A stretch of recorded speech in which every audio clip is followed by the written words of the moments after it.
Hello everyone, welcome to Satya'sKitchen. অসমীয়া পাকঘৰলৈ সকলোকে আদৰণি জনাইছো। দুৰ্গা পূজাৰ সময়ত যদি জেলেপি খোৱা নাযায় তেতিয়াহলে পূজাই নালাগে নহয়নে? আহকচোন এবাৰ ঘৰতে জেলেপি বনাও। এইটো ইনষ্টেন্ট জেলেপি ৰেচিপি হয় আৰু বনাবলৈ একেবাৰে সহজ। প্ৰথমে সুগাৰ সিৰাপখিনি বনাই ল'ব লাগিব। তাৰ কাৰণে 1 কাপ চেনি লৈছো এখন কেৰাহীত। ইয়াৰ লগত 1/3 কাপ পানী দিছো আৰু এইখিনি হাই ফ্লেমতে উতলিবলৈ দিম। যেতিয়া চেনিৰ পানীখিনি অলপ ডাঠ হ'বলৈ ধৰিব এইদৰে অকণমান হাতৰ আঙুলিৰে চেনিৰ পানীখিনি লৈ টেষ্ট কৰি চাব। যেতিয়া দেখিব যে এডাল ষ্ট্ৰিঙৰ নিচিনা হৈ উঠিছে তেতিয়া গম পাব যে আমাৰ চাটনিখিনিও ৰেডি হৈ গৈছে। এতিয়া গেছৰ ফ্লেমটো অফ কৰি মই 1 টেবুলস্পুন নেমু ৰস দি দিছোঁ আৰু 2 টুকুৰামান নেমুৰ বাকলি দি ৰাখি দিছোঁ। জেলেবিৰ কাৰণে মই ইয়াত লৈছোঁ 1 কাপ ময়দা, ½ টিস্পুন নিমখ, ½ টিস্পুন বেকিং পাউডাৰ। এই ড্ৰাই ইনগ্ৰেডিয়েণ্টছখিনি প্ৰথমে ভালদৰে মিক্স কৰি লৈছোঁ। তাৰপিছত ইয়াত 1 টেবুল চামুচ ফেটি লোৱা দৈ দিছোঁ। এতিয়া ইয়াত অলপ অলপকৈ পানী এড কৰি এটা স্মুথ বেটাৰ বনাই ল'ম।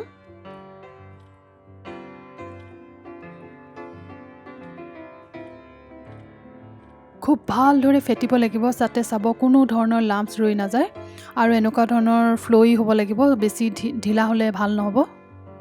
এতিয়া মই ইয়াত ফুড কালাৰ ব্যৱহাৰ কৰিছোঁ।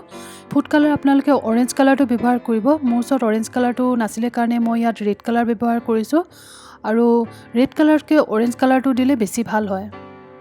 এয়া দেখিলে নহয় একেবাৰে গুলপীয়া ৰঙৰ নিচিনা হৈ গ'ল। সেইকাৰণে অৰেঞ্জ নহ'লে য়েলো কালাৰ ব্যৱহাৰ কৰিব আৰু বেছি একচুৱেলি ৰঙা ৰং দিলেও বৰ ৰঙা হৈ গ'লেও ভাল নালাগে নহয়নে? এইখিনি আমাৰ বেটাৰখিনি ৰেডি হৈ গ'ল। এতিয়া আহক আমি ফ্ৰাই কৰিবলৈ ব্যৱস্থা কৰোঁ। জেলেপিৰ শ্বেপ দিবৰ কাৰণে মই এনেকুৱা ধৰণৰ চচৰ বটল ব্যৱহাৰ কৰিছোঁ।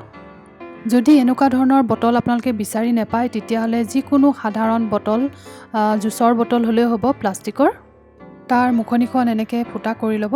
মই 2টা সঁজুলিৰে বনাই দেখুৱাম বাৰু। 2টা বটলতে মই জেলেবিৰ বেটাৰখিনি ভৰাই লৈছোঁ। এখন বহল কেৰাহীত মই সৰহকৈ ৰিফাইন অইল গৰম হ'বলৈ দিম। এতিয়া তেলখিনি গৰম হোৱাৰ লগে লগে গেছৰ ফ্লেমটো মিডিয়াম টু স্ল' কৰি দিব। এতিয়া এইদৰে জেলেবি বনাই যাম।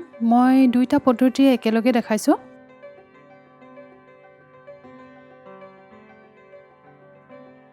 বনাবলৈ একেবাৰে সহজ হয়। বটলটো অকণমান চেপি দিলেই হৈ যায়।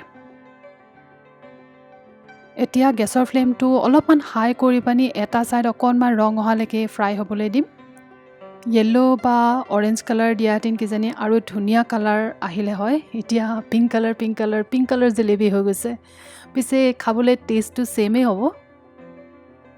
জেলেবিখিনি ভালদৰে ফ্ৰাই হোৱাৰ পাছতেই লগে লগে তেলৰ পৰা উঠাই মই চাটনিত দি দিছোঁ।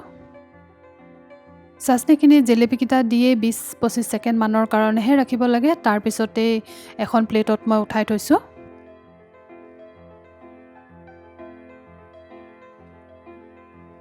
আৰু এয়া আমাৰ পূজাৰ জেলেবি ৰেডি হৈ গ'ল।